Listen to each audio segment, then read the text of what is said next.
diputados, miembros de la prensa y sobre todo los ciudadanos que nos sintonizan por los diferentes medios de comunicación. El día de hoy le corresponde a este pleno discutir una de las leyes más importantes del país, el presupuesto de la nación. El presupuesto es importante porque determina cómo se utiliza el dinero de todos los panameños y porque también establece los proyectos que vienen para el próximo año y hacia adelante. El presupuesto determina cuánto dinero se le va a destinar a educación, para construir colegios, para pagar a docentes y para capacitar docentes, para hacer investigaciones, para comprar útiles escolares y para fortalecer las universidades públicas.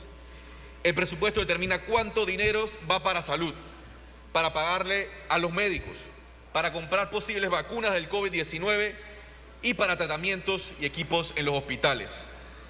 El presupuesto determina cuántos recursos se le va a destinar a las entidades que deben asegurar que el gobierno funcione con transparencia, imparcialidad y que se haga valer la justicia en Panamá. El presupuesto determina la gestión pública. Si no alcanza para construir una carretera o un puente, podemos en parte apuntar a que es culpa del presupuesto. Si no alcanza para construir una carretera o para ver cómo esta impacta en el medio ambiente y establecer iniciativas para proteger el medio ambiente, en parte se puede apuntar al presupuesto. Lo que el Estado ofrece y lo que no se ofrece se refleja en el presupuesto de la nación. El presupuesto de Panamá es determinado anualmente y el presupuesto para el año 21 será uno de los más delicados en la historia patria, debido a lo que ya todos sabemos, y es por el impacto de la pandemia del COVID-19. La pandemia del COVID-19 ha causado una crisis sanitaria, pero también una crisis económica. Negocios han cerrado, personas han quedado desempleadas e inversiones extranjeras se han ido de la República, lo cual obviamente representa menos ingresos para el Estado. Pero por otra parte, se han tenido que destinar recursos de emergencia para el sector salud y para el sector social, para apoyar a la ciudadanía que más lo necesita en este momento. De acuerdo a organizaciones internacionales como la CEPAL, el AFAO y el Banco Mundial, la pobreza y la pobreza extrema se va a incrementar en el 2020 y en el 2021 debido al impacto de la pandemia del COVID-19. Se estima que la pandemia golpeará fuertemente la educación e incluso algunas áreas de seguridad ciudadana se verán afectadas. Considerando todo lo anterior, estimados colegas, es de especial importancia este presupuesto, porque el mismo determina el futuro del país. Ahora bien, lo primero que quisiera empezar remarcando y explicando para mayor entendimiento de la ciudadanía es cómo se construye el presupuesto de Panamá. El proceso es relativamente sencillo. En Panamá hay 84 instituciones públicas centralizadas y descentralizadas. Esas 84 instituciones le envían sus sugerencias del presupuesto cada año al MEF. Y el MEF luego presenta a la Asamblea Nacional el proyecto de presupuesto, aceptando o no las sugerencias de las instituciones. Como por ejemplo, el IFARU en el 2020 tuvo un presupuesto de 404.162.260 para el 2020. Ellos le solicitaron al MEF para el 2021 511.270.841 millones, es decir, casi 100 millones más de 100 millones. Sin embargo, el MEF sugirió un presupuesto para el IFARU de 404.902.461, un poquito más de lo que se le dio en el 2020. Luego de la presentación del presupuesto por parte del MEF a la Asamblea, la Comisión de Presupuesto empieza a ver las vistas presupuestarias, que no es nada más y nada menos que cada institución pública, cada una de esas 84 instituciones, viene a la Comisión de Presupuesto y sustenta su presupuesto para el 2021. Algunos aceptan el presupuesto asignado por el MEF, algunos lo rechazan, algunos piden reconsideraciones. Luego de escuchar todas esas recomendaciones, la Comisión de Presupuesto envía algunas sugerencias al MEF y al gabinete sobre reajustes que la misma piensa que se deben hacer. Se hicieron 54 propuestas de reconsideraciones y el gabinete aceptó para reconsideración para 38 instituciones. Luego el gabinete acepta o rechaza modificar el presupuesto y envía esas propuestas a la comisión. La comisión entonces aprueba o rechaza el proyecto en primer debate. Luego discutir también la parte dispositiva. Importante es recordar que la Comisión de Presupuesto no puede modificar el presupuesto de la Nación. Solo puede sugerir modificaciones que les corresponde al gabinete aceptar o no. Ahora, ¿por qué los he aburrido quizás algunos con toda esta explicación? Es porque no solamente crear un poco de docencia con la ciudadanía que nos sintoniza, sino porque la misma forma como se construye el presupuesto en Panamá tiene algunos problemas que yo quisiera remarcar en la tarde de hoy. Primero, el presupuesto de la Nación en Panamá no es un presupuesto participativo. La forma tradicional como se construye el presupuesto en Panamá excluye la participación y la opinión de la sociedad civil y de la ciudadanía, por lo que en ocasiones no se logran sus objetivos fundamentales. En un presupuesto participativo, los ciudadanos en común acuerdo tendrán la oportunidad de decidir qué programas se van a ejecutar, qué proyectos se van a hacer y cuáles obras de inversión se van a realizar, cuáles son más importantes para sus comunidades, para sus circuitos, para sus corregimientos. En adición a lo anterior, en un presupuesto participativo, una vez este sea aprobada, los ciudadanos de cierta forma sentirán un compromiso a darle seguimiento al presupuesto y a ejercer el control social sobre las acciones del Estado. Un presupuesto participativo puede empezar de una forma pequeña, con solo algunas instituciones y algunos proyectos en particular. Sin embargo, este no es el caso del presupuesto de la República de Panamá. Por otra parte, el presupuesto de la Nación no está elaborado con base a metas. El presupuesto de la Nación, como el de cualquier empresa seria, debe estar aunado, debe estar conectado, debe estar amarrado a metas y objetivos claros. El presupuesto debe poder responder lo que a todos ustedes, colegas, les preocupa. Como por ejemplo, ¿cuántas personas vamos a sacar de la pobreza? ¿En cuánto se va a reducir la desigualdad económica? ¿En cuánto se va a reducir la deserción escolar? ¿En cuánto vamos a reducir la corrupción? Sin embargo, el presupuesto tradicionalmente en Panamá, no solamente este, sino que tradicionalmente no se ha construido con base a metas. Si bien algunas instituciones, como el MIDA y la Contraloría, tenían metas claras enfocadas en las personas y en la cantidad de beneficiarios, la mayoría de las instituciones no lo tenían. Pero en adición a lo anterior, el presupuesto tampoco prevé los logros de las instituciones en años anteriores. Es decir, no contempla los objetivos y metas cumplidos por una entidad el año anterior. No se sabe qué sucedió con ese dinero. Precisamente porque no tienen metas y no tienen objetivos.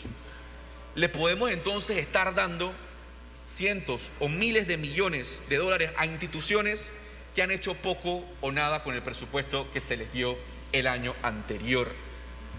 En corto, la forma como se elabora el presupuesto en Panamá, no solamente en este año, sino que históricamente, se debe mejorar para que sea más participativa, eficiente y transparente.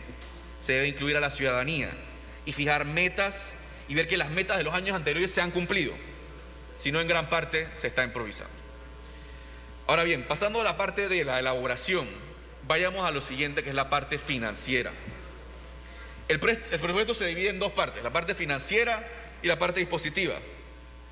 En la parte financiera se establece cuánto le corresponde a cada entidad y en qué se lo va a gastar.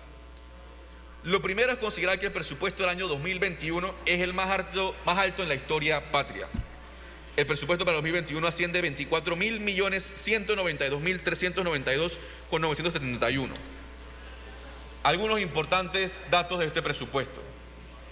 16.2% de este presupuesto es para pagar deuda. Para referencia, en el año 2020 fue 14% y en el 2019 10.8%. En cuanto al funcionamiento, se destina 14.2 millones de dólares, 14.000 millones de dólares, que en realidad son alrededor de 12.000 por la deuda que se tiene que pagar. Y en inversión, alrededor de 9.800 millones de dólares, cuando en realidad son alrededor de 8.000 por la deuda que se tiene que pagar. Se desglosa, o así lo desglosa el MEF, 15% para salud, 12% para educación y cultura, 12% para protección y seguridad social, 6% para orden público, seguridad y justicia, 7% para infraestructura, 5% para producción y 15% para banca y financiamiento. Los ingresos corrientes del año 2021 es por 6.900 millones aproximadamente. En el año 2020 fue por 9.000 millones. Hay una considerable e importante reducción en los ingresos, por lo cual yo reconozco, como lo he dicho en casi todas las discusiones que tuvimos en el primer debate del presupuesto, que lo que ha hecho el MEF con las otras instituciones no ha sido una tarea fácil. Elaborar un presupuesto en un momento de pandemia, con tanta incertidumbre, no es una tarea fácil. Y yo reconozco las horas que le ha dedicado el ministro y su equipo de trabajo a la elaboración de este presupuesto. Pero no por eso no debo decir lo que pienso. Porque este presupuesto representa algunas preocupaciones para este diputado. Primero, este presupuesto es incongruente con la realidad del país. Como he mencionado, la pobreza extrema, la desigualdad, la calidad de educación y la seguridad se estima y ya se está viendo que está cada vez más grave. Y esto se verá en los próximos años, y no lo digo yo, lo dicen los estudios de la CEPAL, la FAO, el Banco Mundial. Mi pregunta es, ¿cómo entonces vamos a dedicar 57.8 millones de dólares en viáticos, 16.3 millones de dólares en alquiler de transporte, 26.4 millones de dólares en publicidad, 21.2 millones de dólares en dietas, 14.9 millones de dólares en consultorías? Sí, algunas de estas cosas son necesarias, pero la pregunta es, ¿a ese nivel? Por ejemplo, consideremos la superintendencia de bancos. En el año 2020, ellos tenían un presupuesto de 10.9 millones de dólares en dietas. 2020. Esto se elaboró antes de la pandemia. Sin embargo, en el 2021 tienen exactamente la misma cantidad, 10.9 millones de dólares. ¿Cómo se le asigna a una entidad la misma cantidad en dietas en un año que no era COVID y ahora para un año que es un año de COVID? ¿Dónde está el recorte y dónde está la solidaridad? El MINSE, otro ejemplo. En el año 2020, cuando se elaboró el presupuesto, se estableció 2.32 millones de dólares en viáticos al exterior. Sin embargo, para el 2021, para un año COVID, se está dando 2.33 millones de dólares. ¿Cómo se le va a incrementar el presupuesto en viáticos al exterior a una institución en años de pandemia? El MEF, en incentivos para el 2020 tenían 3.5 millones, pero en el 2021 se le está asignando 3.9 millones. Y la lista sigue. ETESA y el Banco Nacional, por ejemplo, también se aumentan los viáticos al exterior. Ojo, igual tratar de ser objetivo, la mayoría de las instituciones que pasaron por la Comisión de Presupuesto hacen recortes importantes en muchos de estos rubros. Sin embargo, solo acabo de dar el ejemplo de algunas que no lo hicieron. Y esto no es aceptable en momentos de pandemia, colegas. Lo segundo es que el presupuesto representa recortes a instituciones claves para el desarrollo de Panamá, por lo menos en la opinión de este diputado. En comparación al 2020 se hace lo siguiente. A la UNACHI se le recorta 4.5%, a la UMIP menos 22.3%, a UDELAS menos 7.2%, a la UTP menos 5.3%, al CENACIT menos 22.3%, incumpliendo, a pesar de todo, con el 6% que se le debe estar destinado a la educación de acuerdo a la Ley Orgánica de Educación. En cuanto a la transparencia, por ejemplo, a la ANTAI se le recorta de 2.2 millones a 1.9 millones. Al órgano judicial no se le dan los recursos que tanto han pedido para poder implementar la carrera judicial, para poder tener más jueces y para aliviar la mora judicial e innovar. Para sacar este país adelante, estimados colegas y ciudadanos, es importante en este momento apostarle a lo que nos va a ayudar a llegar al desarrollo para todos. Y eso es educación, eso es ciencia, eso es eficiencia, servicios públicos de calidad. No puedo comprender yo cómo se recorta a universidades y al CENACIT. Ellos justamente están trabajando en investigaciones para ver temas relacionados al COVID, para ver temas relacionados con las vacunas, con los ventiladores. Eso también es sector salud y no se debería estar haciendo esos recortes. Ojo, yo también quiero dejar algo bastante claro. Simplemente tirarle dinero a un problema o a una institución no va a resolver sus problemas. Definitivamente que ese dinero se tiene que utilizar de una forma eficiente, apropiada y responsable. pero sin embargo yo creo que estas cifras dejan mucho que decir en cuanto a lo grande que son los recortes versus el año 2020. Importante también reconocer algunas cosas positivas. Por ejemplo, el incremento que se le da al Instituto Gorgas es de aplaudirlo. El incremento que se le da al MINSA, lógicamente. El incremento que se le da al MEDUCA también. Y al sector agro. Al sector agro se le está apoyando muchísimo en este presupuesto del 2021. En conclusión de esta parte financiera, colegas, este presupuesto, en opinión de este diputado, no es participativo, no es con base a metas, no evalúa las instituciones, le recortan a instituciones importantes en ramas de educación, ciencia y transparencia, y no es congruente con la realidad del país al incrementar viáticos, dietas y demás en algunas instituciones.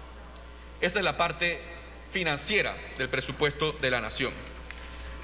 Con respecto a la parte dispositiva, que son los artículos que ustedes van a ver luego de la parte financiera, es importante remarcar que por lo menos este diputado, y también creo que otros, consideran que hay que hacer ajustes importantes para que algunas de las cosas que mencioné, como por ejemplo la falta de metas, los viáticos tan altos, las dietas de las juntas directivas, sean reguladas para el año 2021 y hacia adelante. En miras de lo anterior hemos presentado unas propuestas en el primer debate que vamos a volver a presentar ahora en segundo debate. Las paso a explicar brevemente para aquellos diputados que se quieran sumar, que las quieran firmar y la quieran apoyar, lo puedan hacer. El primero es con respecto al artículo 279, que habla acerca de la planilla de los servicios especiales, donde por ejemplo entra la planilla 172. Lo que establecemos en la propuesta es que primero, que los pagos que se le hagan a los funcionarios tengan que hacer contrainformes. Es decir, yo tengo que presentar un informe de rendición de cuentas a la institución y luego se me hace el pago, lo cual no sucede el día de hoy. Hoy es optativo, hoy es podrán. Se limita el periodo de contratación de los funcionarios para que un funcionario en una planilla de servicios profesionales no esté ahí 3, 4, 5 años, porque eso ya es un empleado público, no alguien que está ofreciendo un servicio profesional. Por eso lo limitamos únicamente a 6 meses o por obra específica. Tercero, y quizás bastante importante también, es que toda persona contratada a una planilla de servicios especiales tenga que rendir cuentas, tenga que publicar lo que ha hecho mes por mes y que ese informe sea público y de acceso a toda la ciudadanía, que tenga que rendir cuentas y también sobre todo que la Contraloría tenga que auditar estas planillas. Eso es lo que proponemos a algunos diputados con respecto al artículo 279. Con el respecto al artículo 250A, un artículo nuevo que vamos a proponer, establece que el presupuesto tenga que tener metas y objetivos claros. Es algo que mencioné en cuanto a la elaboración del presupuesto. Y que esas metas y objetivos claros sean presentadas a la Comisión de Presupuesto 2 meses después de aprobado este presupuesto. Es decir, si mañana se aprueba en tercer debate y luego el presidente sanciona, luego de 2 meses, todas las instituciones tienen que enviar sus objetivos y metas claras a la Comisión de Presupuesto para poder que la Comisión de Presupuesto las tenga y las analice para la elaboración del próximo presupuesto. Es importante ir desde ya fijando esas metas y objetivos claros. Es la única forma de asegurar un Estado eficiente y que haya rendición de cuentas. El artículo 284, en cuanto a los viáticos al interior. El MES presentó una propuesta de reducir de 125 a $100 para los viáticos al interior para los funcionarios de alta jerarquía y de 100 a 75 aquellos funcionarios restantes que también viajan al interior. Este es el viático por día. Nosotros creemos que es una propuesta razonable pero incompleta, en el sentido de que aquellos viáticos que se le pagan al funcionario que no se utilicen en una misión oficial a nivel local o internacional tengan que ser regresados al Tesoro Nacional. Es decir, si un funcionario va a una misión, le sobran $50, le sobran $100, le sobran $500, ese dinero tenga que regresar al Tesoro y no que se lo quede como suele suceder.